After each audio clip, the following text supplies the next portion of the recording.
बस आंटी का शौहर पहनी से छोड़ चुका था। आंटी का जो भी काम होता मैं करके देता, हर तरह का काम मुझे बताती। वो बहुत खूबसूरत औरत थी।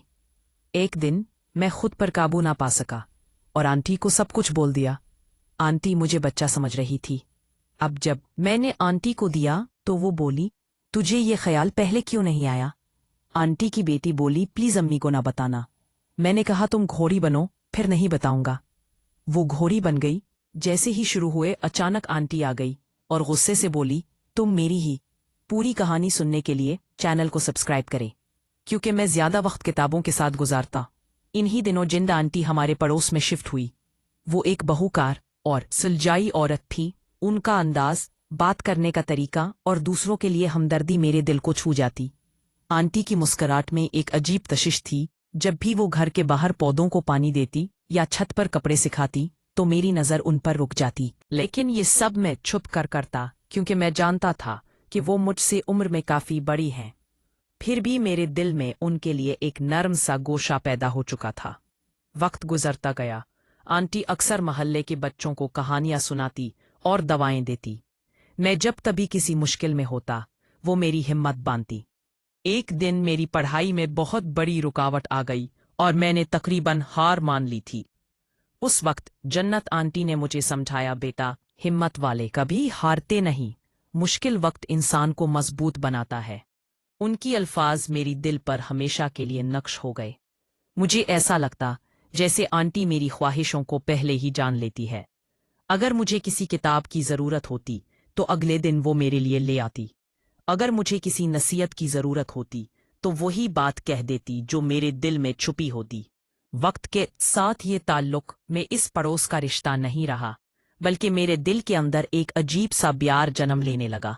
मैं अक्सर खुद को समझाता कि ये सिर्फ इज्जत है, मोहब्बत नहीं, मगर दिल का मामला दिल ही जानता है। आंटी के लिए मेरे दिल में एक ऐसा एहसास था जो बयान करना मुश्किल था। साल गुजरते गए। मैंने अपनी तालीम मुकम्मल की, नौकरी शुरू की। आंटी की एक बेटी भी जिसका नाम मरियम था। वो बीच पल से शर्मीली और नर्म तबीयत की लड़की थी। मैंने उसे एक छोटी बहन की तरह देखा था, लेकिन जैसे जैसे वो बड़ी हुई मैंने उसके अंदर अपनी माँ जैसी नरमी और आंटी जैसी वकार पाया। एक दिन अचानक जिंदगी ने अजीब मोड़ लिया। आंटी बीमार पड़ गई। उनके चेहरे पर कमजोरी के आसार नुमाया थे, मगर वो फिर भी दूसरों के लिए फिक्रमंद रहती। मैं अक्सर उनके पास जाकर खैरियत पूछता। वो मुस्कुराकर कहती, बेटा, तुम मेरे लिए दुआ करना, बाकी सब कुदरत के हाथ में है। मेरा दिल काम जाता, कहीं आंटी मुझे छोड़ ना दे। मैंने रातों को जाकर दुआएं की, लेकिन एक दिन आंटी ने मुझे अपने पास, तुमने हमेशा मेरा साथ दिया, मेरी ख्वाहिशों को समझा। मैं चाहती मरियम तुम्हें जिंदगी का हिस्सा बन जाए। ये सुनकर मैं हैरान रह गया। मैंने कभी ख्वाब में भी नहीं सोचा था कि आंटी अपनी बेटी का रिश्ता मुझे देंगी। मेरे लिए सिर्फ एक रिश्ता नहीं, बल्कि ये आंटी की मोहब्बत और एतमाद की सबसे बड़ी निशानी थी। मैंने कजा खामोश होने के बाद कहा, आंटी, ये मेरे लिए बहुत बड़ी बात है, लेकिन क्या मरियम भी इस पर नाजी है? आंटी मुस्कुराकर बोली, बेटा, मैंने उससे बात की है, उसने हाँ कहती है। मेरी आंखों में आंसू आ गए। मुझे लगा जैसे मेरी बरसों की खामोश मोहब्बत, मेरी इज्जत और मेरा खलूस रंग लिया हो। कुछ दिन बाद हमारे घर शादी की तैयारियां शुरू हो गई। मरियम और मेरा निकाह हुआ, लेकिन इस निगाह में मेरे लिए सबसे कीमती चीज आंटी की दुआ थी। शादी के दिन आंटी ने मेरे सर पर हाथ रखकर कहा, बेटा, तुमने मेरा बेटा बनकर मेरा दिल जीत लिया था।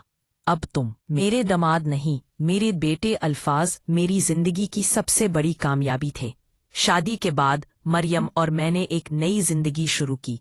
मरियम बिल्कुल अपनी माँ की तरह निकली, बढ़ा बात, निरन दिल और ख्याल रखने वाली हो। ये जब कभी मैं किसी परेशानी में करता तो बिल्कुल आंटी की तरह मेरा हौसला बढ़ाती। अक्सर शाम को हम तीनों इकट्ठे बैठते। आंटी हमें देखकर खुश होती और कहती, यही मेरी सबसे बड़ी ख्वाहिश थी कि तुम दोनों एक दूसरे का सहारा बनो। मैं सोचता कि मोहब्बत सिर्फ अल्फाज में नहीं, बल्कि खलूस और कुर्बानी में छुपी होती है। मैंने जन्नत आंटी से मोहब्बत की, लेकिन इस मोहब्बत का इनाम मुझे उनकी बेटी की सूरत में मिला। साल गुजरे, आंटी हमारे साथ ही रहती रही। जब कभी वो बीमार होती, मरियम और मैं उनका ख्याल रखते। आंटी अक्सर मुझे कहती, बेटा तुमने मेरी हर ख्वाहिश पूरी की, और मैं दिली दिल में शुक्र अदा करता कि अल्लाह ने मुझे ऐसा मौका दिया। वक्त के साथ हमारे घर में खुशी है बढ़ने लगी। हमारे बच्चे हुए और आंटी अपने नवाजों को देखकर मुस्कुराती। उनकी मुस्कुराती मैले आज भी सबसे ज्यादा है। मोहब्बत के सफर ने मुझे ये सिखाया कि